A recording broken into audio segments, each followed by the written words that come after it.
जवाहरलाल नेहरू अस्पताल के अस्सी रोग विभाग के सह आचार्य डॉक्टर देवकांत मीणा ने भोपो का बाड़ा निवासी 70 वर्षीय गुलाबचंद के दोनों घुटनों के जोड़ों का सफल प्रत्यारोपण कर मरीजों के लिए एक अच्छी खबर दी है।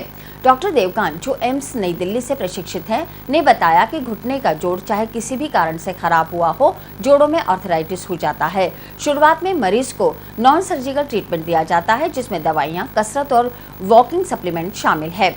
इसके बाद अगर मरीज को आराम नहीं मिलता तो नी रिप्लेसमेंट सर्जरी एकमात्र विकल्प है, जिससे मरीज को दर्द टेढ़ेपन से राहत दिलाई जा सकती है।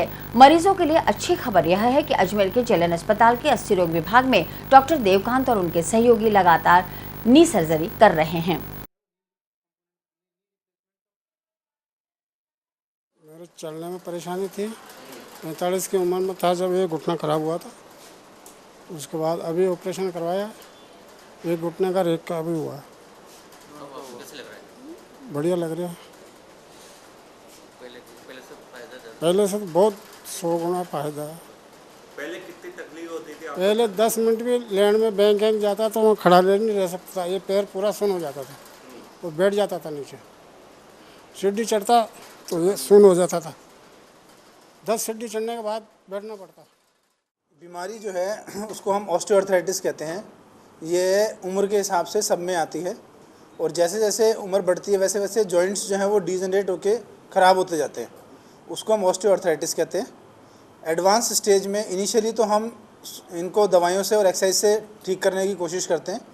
एडवांस स्टेज में जब कार्टिलेज पूरा डैमेज हो जाता है और जॉइंट पूरा डैमेज हो जाता है तो नी रिप्लेसमेंट ही इसका एकमात्र सॉल्यूशन है।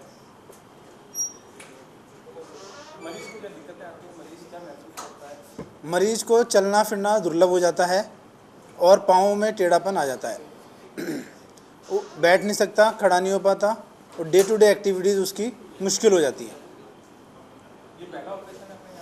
हाँ, ये जेएलएन अस्पताल में नी रिप्लेसमेंट पहली बार हुआ है। कितने घंटे ऑपरेशन चला, क्या रहा और अब मरीज की क्या संभावना है? एक तरफ का नी रिप्लेसमेंट में 1 से 1.5 घंटे का टाइम लगा। मरीज अब बिल्कुल स्वस्थ है, पहले की तरह काफ़ी एक्टिविटीज़ कर रहा है और थोड़े दिनों में मरीज़ को यहाँ से डिस्चार्ज दे दिया जाएगा। प्राइवेट में इसका खर्चा करीब 2 से 2.5 लाख के बीच में बैठ जाता है।